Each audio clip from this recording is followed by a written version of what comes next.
Production and distribution of City Club Forums on IdeaStream is made possible by the generous support of PNC and the Raskin Family Fund, with additional funding from Cleveland State University, Robert Conrad, and the Payne Fund.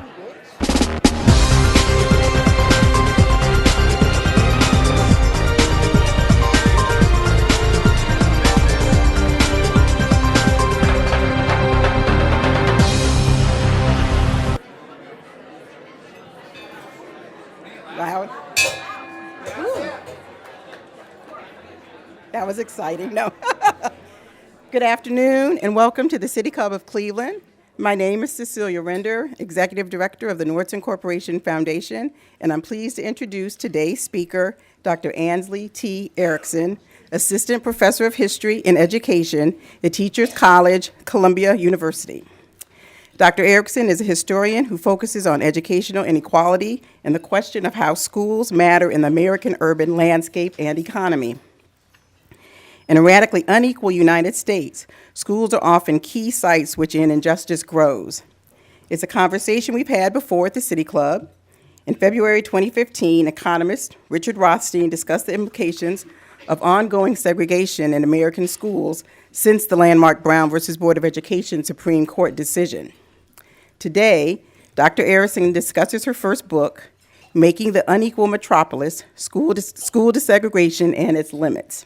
In it, she presents a broad, detailed argument about the inextricable interrelatedness of school policies and the persistence of metropolitan-scale inequality. While many accounts of education in urban and metropolitan contexts describe schools as the victims of forces beyond their controls, Dr. Erickson argues the many ways that schools have been intertwined with these forces and have, in fact, via land use decisions, curricula, and other tools, helped sustain inequality. Based on her research, inequality emerges not only from individual racism and white communities' resistance to desegregation, but as the result of long-standing linkages between schooling, property markets, labor markets, and the pursuit of economic growth. Dr. Erickson earned her Ph.D. in U.S. history from Columbia University and has been Assistant Professor of History and Education at Teachers College since 2011. She's also an affiliated faculty member in the Columbia University History Department and the Teachers College's Institute for Urban and Minority Education. Making the Unequal Metropolis is an outgrowth of her dissertation, which won the 2010 Bancroft Dissertation Prize in the History of Education Society's 2011 Eggleston Dissertation Prize. So ladies and gentlemen, members and friends of the City Club, please join me in welcoming Dr. Ansley Erickson.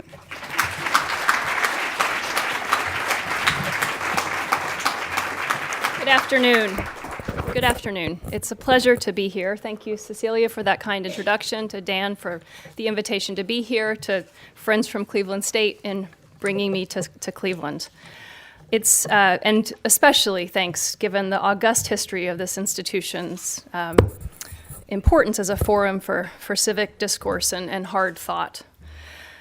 I study the history of school desegregation in the United States, but I'd like to start with the matter of segregation right now. In Nashville, 61 years after the Brown v. Board of Education decision, there are 5,140 black students who attend schools that are 90% or more African American and 90% or more poor. Research nationally, as well as local results, show that these schools are more likely to have lower levels of academic achievement, higher levels of teacher turnover, fewer external resources on which to draw. They lack the educational benefits of diversity that all students experience, including stronger cognitive functioning as a result of interacting with and working with those whose opinions differ from your own. Students attending these schools more frequently live in neighborhoods with concentrated poverty and the many layers of social isolation and struggle that brings. They are often locked out, physically as well as socially, from the benefits of Nashville's recent economic boom. This scenario is, of course, not unique to Nashville. Just this week, the Brookings Institution found the degree of segregation by class, the concentration of poverty, to be at some of the nation's highest levels here in Ohio's cities. and Cleveland schools are consistently ranked toward the top of national metrics of school segregation by race. Nor is this situation new, although it may be worsening. But in the last year, in part because of gifted journalistic storytelling, in part because of new research and advocacy, and in part because of new resources, segregation may be again a topic for public discussion and action. A few weeks ago, the U.S. Department of Education announced a $120 million program to encourage desegregation efforts. And just this week, they issued a call for ideas on socioeconomic integration as a school turnaround strategy. The Century Foundation counts more than 90 school districts nationally doing something, even if in some cases only a very minor something, in favor of desegregation. These are both small numbers compared to the scope of the nation. But perhaps they are initial steps toward a broader public conversation about segregation and desegregation. If so, history will matter tremendously. The stories of the places that have desegregated should help light the way. So in that spirit, I want to offer you a look at the history of one school system that, over the course of a 43-year-long court order, did desegregate its schools. At the beginning of our story, Nashville looks very much different than Cleveland in its scale and its organization. Nashville made major accomplishments in the peak desegregation years, in quantitative terms, and in the quality of social learning that could happen only in desegregated spaces. But in the process of desegregating, Nashville faced questions that any district would face, any district does face in thinking about desegregation today. How Nashville answered these questions often produced inequality in the process of achieving statistical desegregation. Desegregation was not a failure, but it generated much discourse that claimed it was. Any new attempts at desegregation will have to overcome this discourse of failure. But nor was desegregation an uncomplicated success. But today we have a stronger than ever research base on segregation's dangers and desegregation's values. We face the challenge of learning from these past complications to envisage a new way forward. So first, we need to get located in Nashville, Tennessee. Nashville had two key features that produced desegregation in its schools. It had a metropolitan government, created in 1962 when city and county voters authorized a single municipality and a single school district. This district reaches across a 530 square mile area, making it a bit under half the size of Cuyahoga County in a single school system. That district served around 92,000 students in 1970, coming from urban and suburban and rural areas, both Black and white residents of various class backgrounds. The metropolitan structure meant that Nashville had a diverse population of students on whom to draw in making desegregated schools. Pressure to desegregate in Nashville came from a court case filed in 1955 by local parents and attorneys, and a court order for busing across neighborhood lines beginning in 1971. You'll note now the key differences with Cleveland, of course, where much segregation was visible not only within the district, but across the boundaries that separated suburbs from the city and from one another.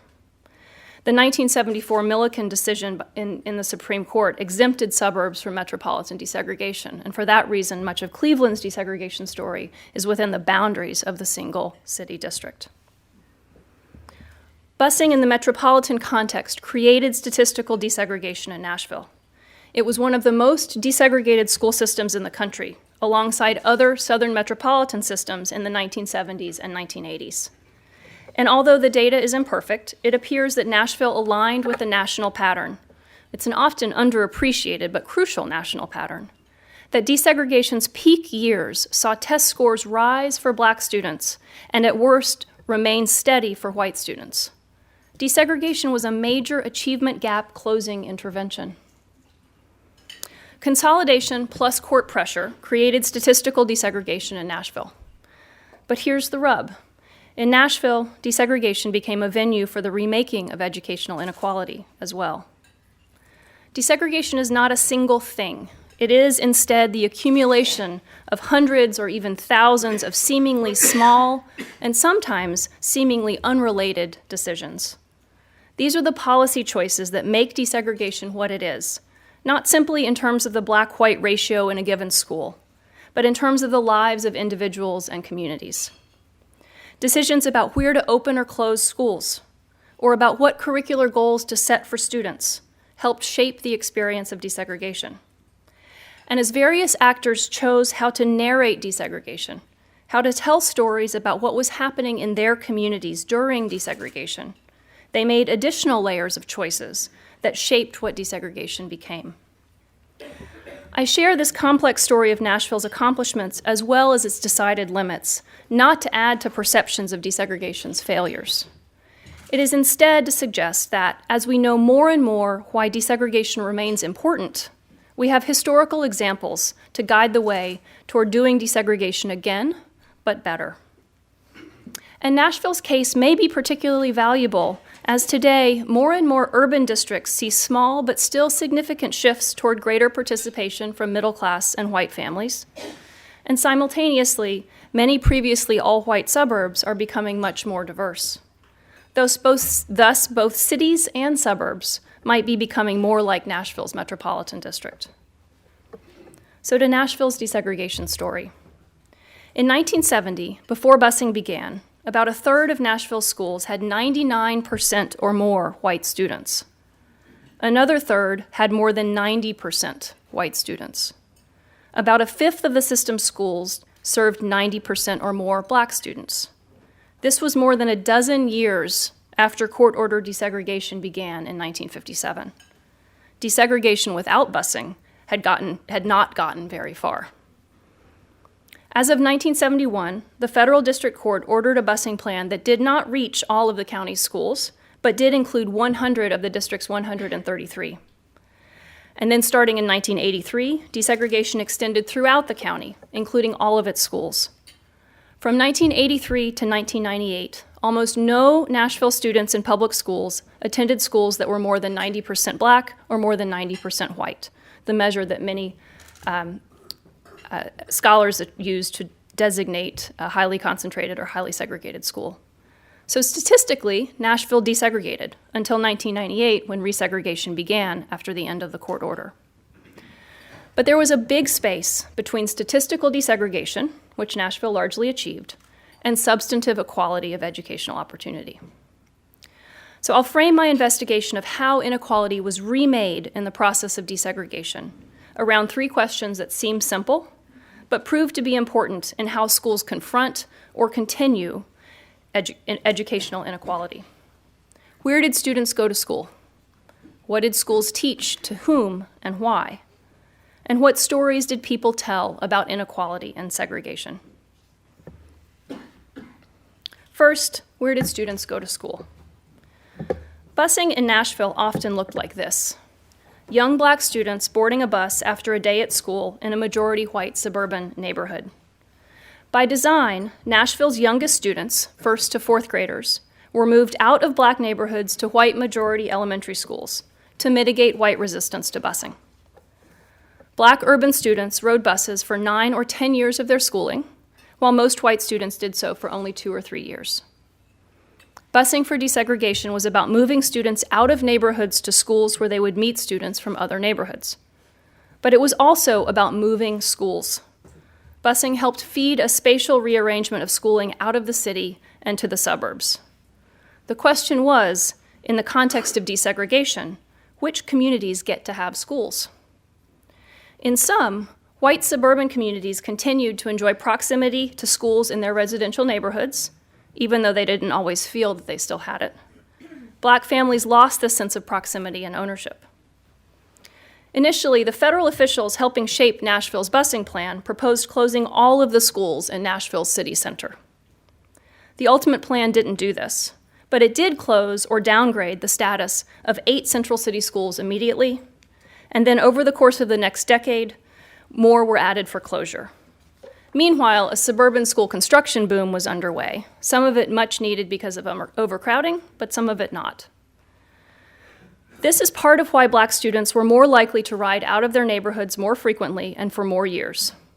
This basic disparity in how desegregation worked was built into the landscape. After a decade of desegregation on this plan, many black advocates pushed the school board to reconsider its approach to desegregation, to look for more fairness in the process. Barbara Mann was a school board member. She commented, quote, "To continually say to black youngsters that, quote, in order for you to get something that is good, you have to move into another community. You are saying something that carries the impression and perception of inferiority. And I think that has a psychological impact on the youngsters who are moved outward." Her words highlight the sense of impact of a plan that burdened some more than others out of political choice. She's thinking of desegregation's process as a kind of public pedagogy, a kind of message about who can expect what from their government. And then she continued, "I don't think black people live in places that are not fit for schools." Notice the construction of this sentence. What she's speaking to is how much discourse and how much policy at the time did suggest that black communities weren't fit for schools in the judgment of white people in power. Some of the closures were particularly poignant, as at Buena Vista School. The school, previously segregated white, had been bravely desegregated by black first graders in 1957. It was then closed 20 years later. The neighborhood was now all black and deemed unattractive to white families. We should understand this problem of the avoidance of black communities in the process of desegregation in context of decades of divestment and disruption in urban space. Highway construction bisected Nashville's historically black neighborhood, destroying homes, cutting in half the core black business district, and erecting a huge and ugly elevated barrier between the campuses of Nashville's 3 historically black colleges. Urban renewal projects in other areas of the city brought displacement and expropriation as well. With this context in mind, Reverend Lester Stone argued for the preservation of the only historically black high school standing in Nashville as of 1980. In this context, he described his community as, quote, "a group of people who suddenly find that everything that was once of great importance to them has gradually been eroded." He saw the potential high school closure as threatening a, quote, "final coup de grace." Desegregation's process, the thousands of small decisions that gave it shape, conveyed many damaging and often racist messages about the spaces of the metropolis. These decisions framed black communities as places that could be systematically divested from, of black communities as having less of a claim on municipal resources, because their claim was bounded by the nature of white resistance. School location and assignment decisions revealed who had what power and who mattered in a diverse metropolitan district. Now, a second seemingly simple question. What did schools teach, to whom, and why? Curriculum has long been a site of contestation in education, not only in the culture wars about sex education or prayer in school, but in economic terms as well. Think of the early 20th century struggles between Booker T. Washington and W.E.B. Du Bois over the best routes to African American progress. And in the 1960s, Nashville gives us another example of this struggle. Vivian Henderson was an economist at one of Nashville's historically black colleges, Fisk University. Henderson used the tools of the social scientist to find levers for economic opportunity for black workers. He studied the local employment scene, and he saw very few black workers in semi-skilled trades. In this, he saw an opportunity, curriculum as targeted to the needs of specific groups to create access. He wanted vocational education courses that could move black workers from the unskilled to the semi-skilled strata of the labor market.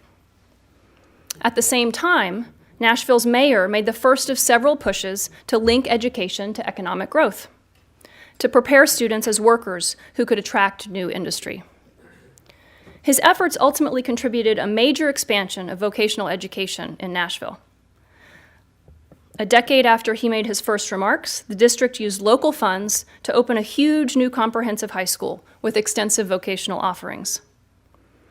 Then the state helped, expanding this model throughout the district via the 1973 Comprehensive Vocational Education Act. It put the equivalent of $900 million in 2010 terms into building comprehensive high schools in Tennessee. Although I haven't researched it, Ohio is the only other state to have done a similar thing. This vocational education investment rests in major part on a view of students as future workers who can leverage economic growth broadly. The vision is of growth forming a rising tide, raising all boats. We should notice the contrast between the mayor's and the state's view of vocational education on one side, and Vivian Henderson's on the other. Henderson had a view of targeted education that recognized the existing racism in the labor market and sought to figure out how to leverage students who had previously been locked out of it. The state's efforts spoke of growth, and much less about the distribution of its benefits, or about fixes for the still segregated and still unequal shape of the local labor market. In practice, seeing students as future workers opened the way for tracking and segregation inside schools, and for avoidance of desegregation more generally. Waverly Crenshaw was a high school student in Nashville who came out of a segregated black middle school with strong grades and a focus on academics. He arrived at his big new comprehensive high school to find himself assigned to vocational classes by his guidance counselor. White families who wanted to avoid assignments to high school in majority black neighborhoods could claim a curricular interest, the need to take a horticulture class or a key punch class, and then get a school transfer to a school with a larger white population. Embracing vocational education encouraged teachers and students to think of students as future workers. Doing so in the context of lingering segregation and still visibly racist and unequal labor markets meant bringing inequalities of the world into school more than challenging them. Thinking of students as future workers helped transform school-level desegregation often into classroom-level resegregation. I think this is of particular importance right now as we think of national interest in career and technical education, and as we also think about the important locally focused efforts to build economic growth in places like Cleveland as well as many others. And the third question, an especially crucial one today and in Cleveland, I think, is about the stories that people tell about segregation and desegregation. At each juncture in Nashville's desegregation story, various actors crafted narratives to explain why they thought things were as they were. Looking at the persistence of school segregation in the late 1960s and early 1970s, the school board and its attorneys turned to one such narrative. They called the segregation in Nashville de facto, suggesting that it had no cause they could name, or if there was a cause, it was outside of government control. The idea of de facto segregation is a common narrative that is often deployed in thinking about segregation. Perhaps you expected to hear it here, or you think of it as a descriptor for a northern city, maybe even Cleveland, that didn't have statutory segregation. But there are just too many policies that made segregation, in housing, in schooling, and at times in linking the two together, to call segregation in Nashville in the 1970s, in Cleveland in the 1970s, or in either place, de facto. To cite one important example, federal mortgage policy actively segregated the metropolitan landscape, giving mortgages to white families moving to the suburbs, in blue and green on this map, and barring black families from doing the same or from becoming homeowners in their city neighborhoods, in red and yellow. This is not only about state action in making segregation between the eastern suburbs and East Cleveland, for example, here. It's also about state action in helping produce a massive wealth gap between Black Americans and white Americans today. There are ample other examples, from public housing location decisions to urban renewal and more, that show how deeply structured segregation has been in the American landscape, how invested government policy has been in white wealth and in Black poverty. Given the broad range of policy routes that fostered segregation, and the impossibility of assigning a time when their impact is no longer present, the de facto framing should be rejected. Another powerful narrative needs investigation as well: white flight. To be sure, the departure of white, and especially white middle-class students from the Nashville schools in the 1970s mattered. It threatened funding levels, shrunk the public base of support for the schools, and made shifting and balancing student assignments a struggle. So of course it was of real consequence. But white flight mattered not only as a fact, but as a narrative, a way of understanding what desegregation was and wasn't. In many circles, white flight became the dominant narrative of desegregation's meaning and impact in the 1970s and 1980s. Other factors, the baby bust of the 1970s, or as in places like Cleveland, ongoing patterns of white departures from the city that were well underway decades before busing, get pushed out of view, and also the educational benefits of desegregation get pushed out of view in focusing only on the narrative of white flight. White flight as a dominant narrative reinforced the local emphasis on the resistance of white families to desegregation over the experiences of Black and white students in school. And when, in the late 1970s and early 1980s, various groups in Nashville tried to redefine busing toward more fairness for students, reducing the burdens Black families and communities had been facing, white flight became a kind of trump card in that conversation. As the school board's attorneys put it in 1980, if, quote, white children are the primary educational resource for Black children, the possible development of a poor and Black public school system alongside a middle and upper class white private school system is the ultimate in burden for Black students. We should listen to how this statement defines white students as the primary educational resource for Black students. It leaves no space for the educational benefits of desegregation for Black students as well as for white students. And it leaves no space in which to argue for fairness in the process of desegregation, because inequalities are recast as necessary for white participation. Narratives like de facto segregation and white flight obscured segregation's origins and allowed white resistance to set the terms on which educational justice could be pursued for Black students. Recent research shows that segregation is a major impediment to learning, especially for poor children and children of color. It shows that desegregation also has marked educational benefits. Thus, desegregation is crucial, a moral imperative, in my view. But statistical desegregation alone is not enough.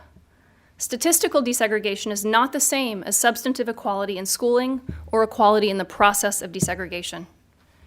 I hope Nashville's story can ask us to see how desegregation, just like many venues of education policy more broadly, can become themselves sources of inequality.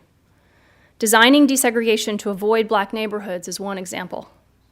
Tying schooling to promises of economic growth and mobility without creating protections against often unjust labor markets is another. And telling stories about education today that refuse to reckon with a long and varied set of policies that structured American segregation or that distort the history of desegregation is yet another.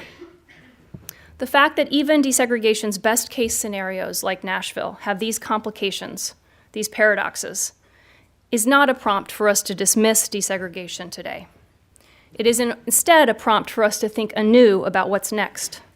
It's a prompt to recognize the deep historical roots of inequality we see today and to think boldly. Compared to the strength with which American segregation has been built and sustained, school desegregation efforts to this point, even the most ambitious, as in Nashville, have been quite modest and at times deeply compromised.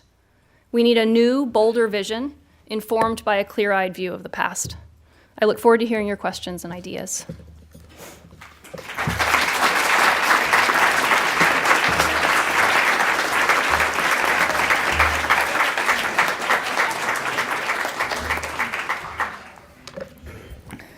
Thank you very much, Dr. Erickson. I'm Dan Moulthrop, Chief Executive here at the City Club. Today we're enjoying a Friday forum featuring Dr. Ansley Erickson, Assistant Professor of History and Education at Teachers College, Columbia University. Dr. Erickson appears as part of our Education Innovation Series, which is sponsored by the Nordson Corporation. We're about to head into the Q&A, and we welcome questions from all of you, City Club members, guests, students, and those of you joining us via our radio broadcast, our webcast, or our new live simulcast at the Parma Snow branch of the Cuyahoga County Public Library. If you're not in the room and you'd like to tweet a question, or if you are in the room and you'd still like to tweet a question, you can tweet it at the City Club, and our staff will try to work it into the program. Some members earlier asked me to mention what's happening next Friday. That's Joanne Jenkins. She's the CEO of the AARP. She'll be talking about disrupting aging. Gentlemen, we hope to see you there. Thank you. All right. We encourage you to make sure your questions are brief and to the point. Let's get started. Holding our microphones today, our Content Associate, Teddy Eisenberg, and our Marketing and Outreach Fellow, Faye Walker. May we have the first question, please? Good afternoon. I'm so glad you're here. First of all, I wanted to lift the name of Reverend Bruce Clunder, who was killed run over by a bulldozer protesting the building of a segregated school in Cleveland. He died April 7th, 1964. And I just wanted to lift his name because that happened down the street from me when I was growing up. And so I just felt he should be mentioned here. Thank you. Can you speak about the existence of charter schools and how the research, so much research has said how they are exacerbating segregation and also taking students from previously integrated schools or neighborhoods? So as you have heard in my introduction, and as I will say now to help frame the context for all of these comments, I study the 70s and 80s and 90s and sometimes the 30s and 40s, and as a historian, I want to be very cautious about making direct connections between those sections of time and our present day, and also to respect the limits of my own research. So I don't work specifically on charter schools. I know that Nashville, like many other places, I think it's similar to Cleveland in this respect, has invested deeply in charter school expansion over the last 10 years. Nashville's currently got about a third of its schools are charter, or sorry, maybe just under a third of its schools are charter schools. So I think about this question in that context. And so there, the question I have is not so much a question about charter schools as a structure, but what those folks in charter schools are doing around this question of segregation and desegregation. Because we certainly have examples in the charter school community of schools that define themselves quite intentionally in favor of desegregation. But it's also the case that those aren't just happening, that these are people in charter schools who are very intentional about defining their enrollment priorities, sometimes defining their curriculum, defining their practice in ways that align with a desegregation goal rather than a segregation goal. Nashville actually had an interesting moment a couple of years ago in which a charter school operator proposed to open a new charter school in the majority white western suburbs of the city. And the school board ended up opposing that effort because they were concerned about the presence of that school furthering segregation in the district, and suffered a fine from the state commissioner of education, actually, for that decision. Interestingly, though, there are lots of segregated African-American charter schools in Nashville, so this was actually a sort of concern about the creation of a segregated white school rather than the existence of lots of segregated black-serving charter schools at this point. So I agree with you that it's a crucial question. I think that it's certainly a politicized question in the ways that every part of the charter school landscape is a politicized question, but it doesn't seem to me like it has to be only that, because there are enough examples of people in the charter school community standing up and valuing desegregation as part of the charter school work that I think we can learn a lot from. Well, thank you so much for being here. My name is Tim Goller. I could probably speak to the charter school piece. I'm a founder of a network here in Cleveland called HBCU Preparatory Schools. But I want to speak to the narrative of busing. For instance, I was in the Cleveland School District myself, and I was bused. I graduated in '84. So I went to Glenville High School and then got bused across town to Lincoln West High School. All my whole high school life, and I could tell you that just from that experience, I think we did meet, for instance, the de facto or not the statistical desegregation, right? But what I've always thought was when we bust poor to poor, we have the same issues there. So I always felt like if there was busing, if they really wanted to do it right, they should have bused us like the Solon or Beechwood or Westlake or Avon or something. That would have been different. So I'm wondering if in your research, have you seen examples of socioeconomic desegregation where it's worked in the United States? Yeah. So in some ways, I don't know the specific suburbs that you're referencing, but in some ways, Nashville's case is one in which kids from central city neighborhoods went out to those suburbs Nashville is a huge district, and for somebody who would have graduated from high school in 1984, you would have likely gone to one of all of those big comprehensive high schools that Nashville built were built in the suburbs. And so you would have been traveling out in that respect. So the first thing to notice, right, is the power of that metropolitan scale district. And because of the Supreme Court's decision in 1974 in Milliken, essentially exempting the suburbs from metropolitan scale segregation, that conversation has never been possible in the North in the ways that it was in the metropolitan South. Talking to people here over the course of the day, and especially talking to folks in inner ring suburbs, seeing demographic changes, and then second ring suburbs seeing demographic changes, it still sounds like there might be a lot of incentive for some schools folks to think about metropolitan solutions. I'm sure there are also a lot of obstacles. So to your question about where it has worked, with more space in the book than here, I try to talk about the ways in which Nashville did work, and some of the very powerful stories that are not the same as broad claims about achievement changes, but about individual learning and individual views of justice, I really try to emphasize in the book. And so those happen even in the context of sometimes very imperfect approaches to desegregation. Right? So I don't want to leave you with the impression that I would label Nashville's desegregation a failure. I think it was complicated.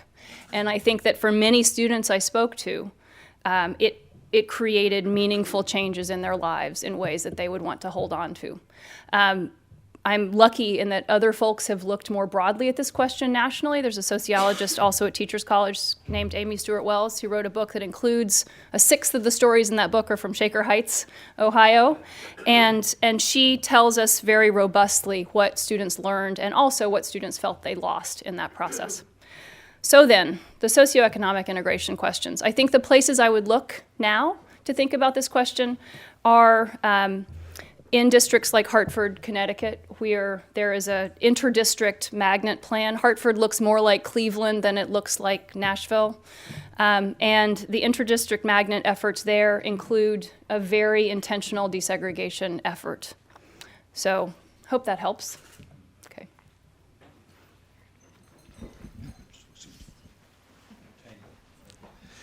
Thank you, Dr. Erickson. This question actually is connected to the previous question, I guess.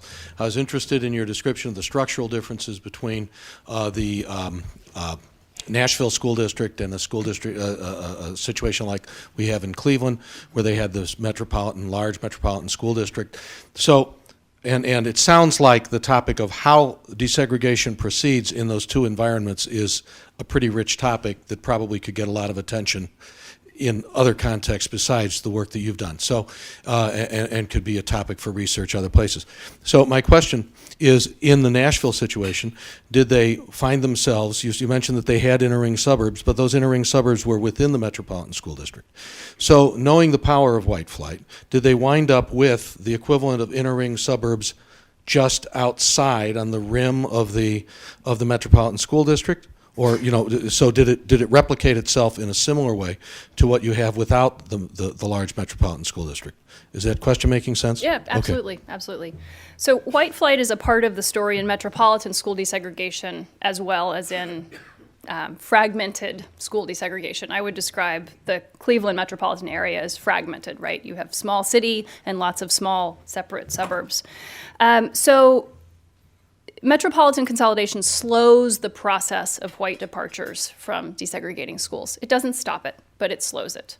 So you can, rather than just moving a few miles down the road, in Nashville's case, you might have to move 10 or 15. And that, for many families, was enough of a barrier that it made trying to think about staying close by more attractive. The two phases through which desegregation happened, until 1983, there was a ring of suburban schools that were not covered by the busing order. And so there's a lot of migration outside of that first boundary. And then after the 1983 expansion, there is migration out of the county. And so Nashville has a very booming county to the south, Williamson County, which is one of the richest counties in the nation at this point. that drew a lot of people who wanted to leave the city school system. I made a decision early in this project that while I think this story is crucial, like the white resistance story is crucial, it's also gotten a lot of good attention from historians who have thought about all of the ways that sort of the silent majority took form and school desegregation helped foster it. But I decided I really wanted to understand what happened for the majority of people who stayed. And I didn't want our historical narratives to be told only by those who left. And so for that reason, the story I'm trying to offer you needs to take stock of the white flight question, but needs to also not become captive of it. So, thanks. Hello, I'm Ramir Williams. I'm currently a 10th grader at Richmond High School. My question is to you. When I first started going to Richmond Heights as a kindergarten, majority of the school were Caucasian. And today, I'm a 10th grader, and the majority of the school are African Americans. I don't think the neighborhood has changed drastically how the school population has. What factors can make a school change like that? Thank you for that great question. Many.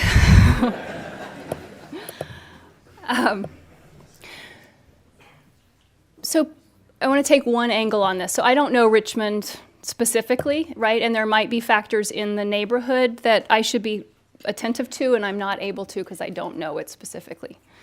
But I think the broader question you're asking might be this. Let's say that there are both white and black families in Richmond still, and increasingly only the black families are in the public schools. Is that what I'm hearing?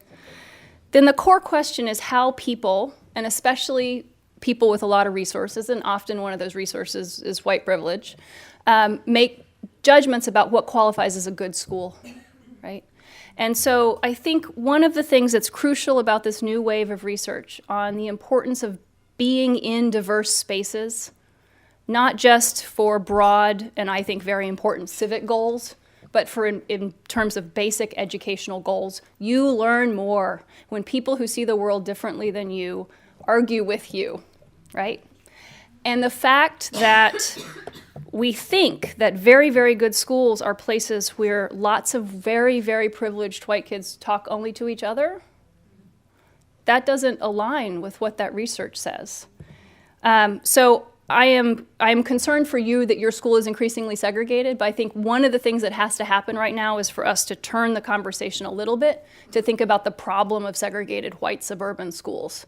And maybe in doing that, you're in a better position to talk to Richmond families about what they could gain at school with you versus what they might lose if they left. So thanks for the question. My question relates to the teachers. In your prepared remarks, you mentioned that in the 80s, your research revealed improved achievement in the desegregated schools, and that achievement improvement was lost as resegregation came into effect. Now, I know in the 50s and 60s here in Cleveland, teachers were assigned essentially where they wanted to based on seniority, and guess what? The senior, read white teachers, were all on the white schools, and new teachers, inexperienced, were uniformly assigned to the east side of Cleveland, which at that time was in the black area of Cleveland. So my question to you is, do you attribute any of the improvement in the desegregated success of the 80s to the fact that the teachers were also reassigned?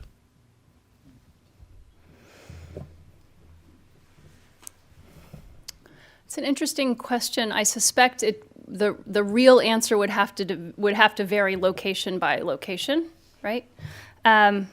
So in Nashville's case, teacher desegregation happened the year before busing for students.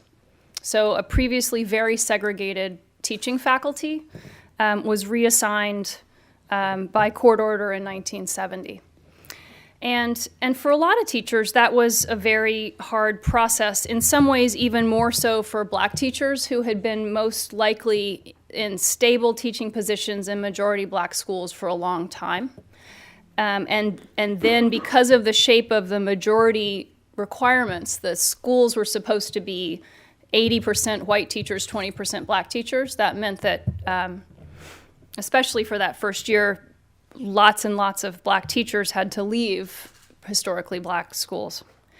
I think that it's possible that reassignment is part of the story.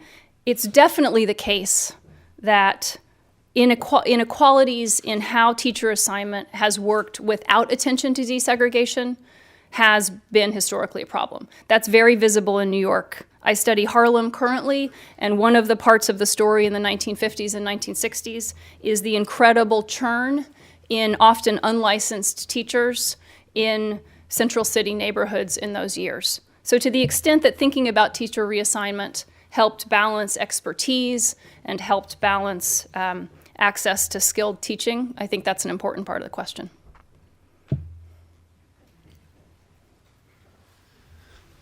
Thank you for taking on such a daunting topic. Sounds like you did pretty well in your dissertation. Your attention to narrative and myth, I think, is helpful because humans do need simplifying concepts when they look at complex topics.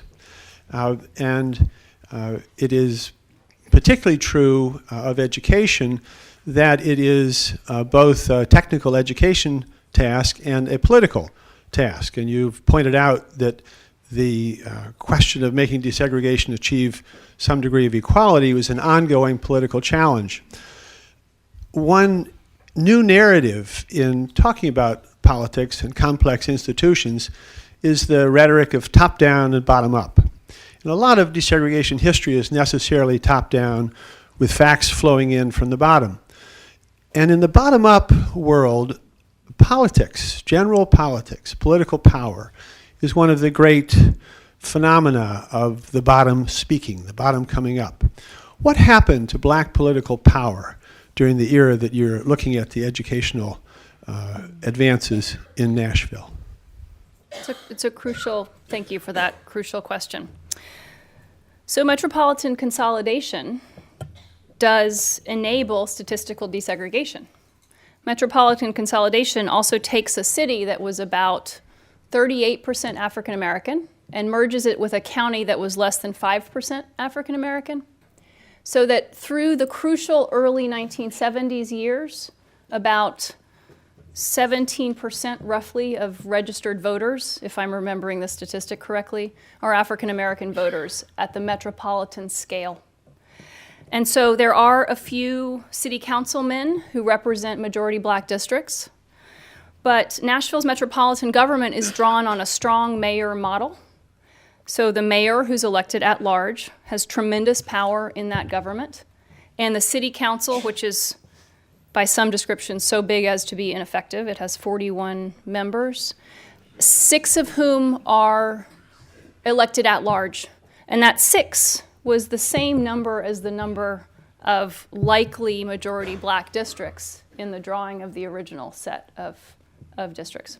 So metropolitan consolidation does dilute black political power in consequential ways. And it's less so today, in part because of the changing demographics of the city, but also in part because of the increased presence of black leaders in civic life.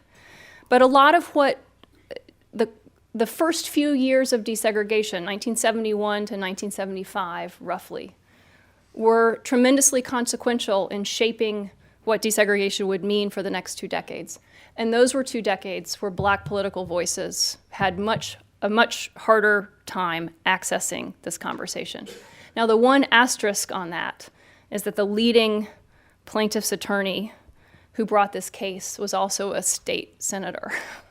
So he's an example of black leadership in Nashville who understood the need to think about court-focused strategies, but also to be thinking about the electoral process. And he was a huge organizer in black voter registration and in various other ways of trying to organize democratic participation amongst African Americans in Nashville. But in short, we have 2 issues. One is the relatively shrunken presence as a minority in a larger metropolitan district. And the second one is the shape of a court-focused process. So who makes decisions in desegregation? When the school board is appointed by the mayor, and it was, and the judge orders the Department of Health, Education, and Welfare to come into the room and explain how desegregation should happen, those are a lot of very closed spaces. So there was a lot less ground for political engagement than some other examples would offer. So thanks for the question. Hi, thanks for being here. As you may know, Cleveland, we have school choice across the school district. So I'm curious to know, in your research or in what you're looking at, how school choice across a school district relates to segregation or desegregation. So remember that thing about how I'm a historian? So I want to make sure not to assert any sort of broad findings here. I'll just share some questions. So the first question is what the boundaries of choice are. When Nashville started, when Tennessee initiated charter school development, charter schools were required to serve only children who were in schools deemed to be failing under No Child Left Behind. So charter schools were written into law as more likely to be serving higher poverty populations and African American kids.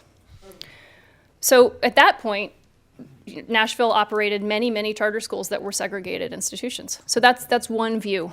That's one of the limits. Another limit is the power of the district boundary.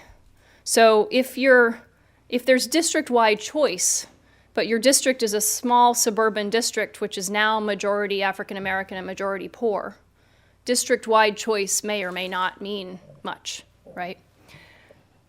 There are other approaches to school choice, of course, that intentionally encourage boundary crossing, right? And perhaps those are places to look for more of an assertive move towards desegregation. But I'm sort of coming back to the same point I made earlier. I don't think that choice alone is either the problem or the answer. I think the question is how choice is shaped in relationship to this really, obvious yet ongoing and intractable problem of segregation.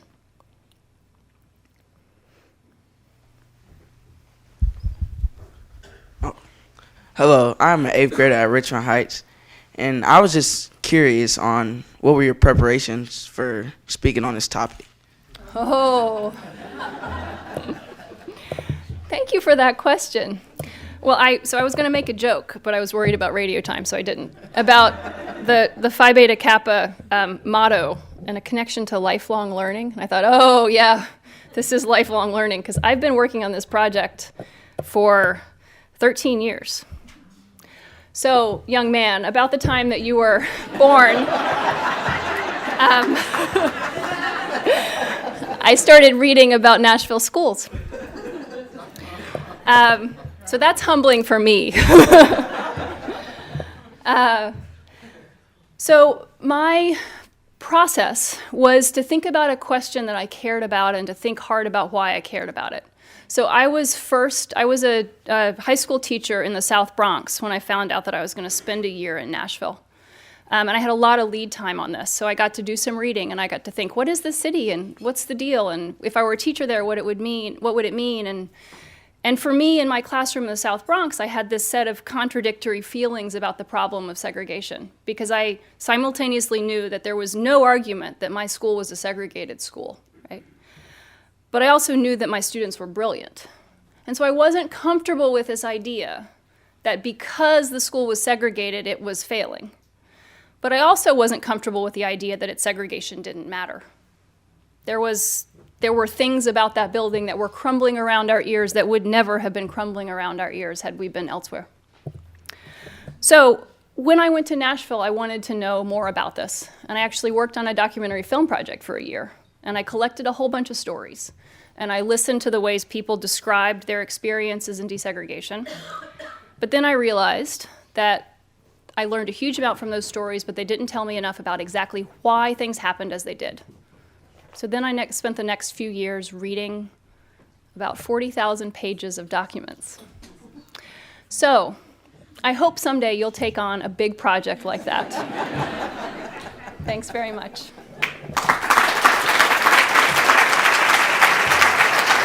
Thank you.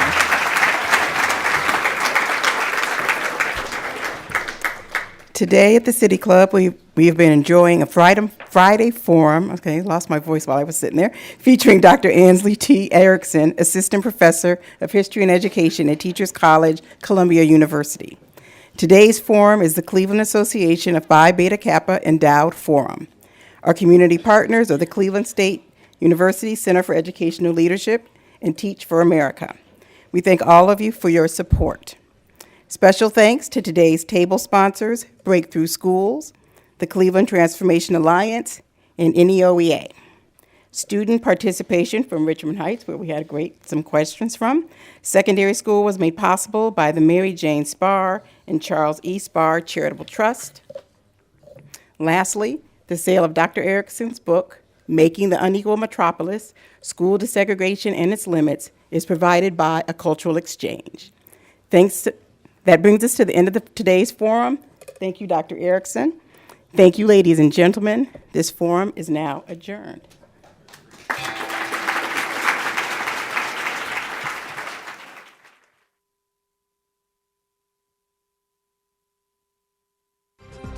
For information on upcoming speakers or for podcasts of the City Club, go to cityclub.org.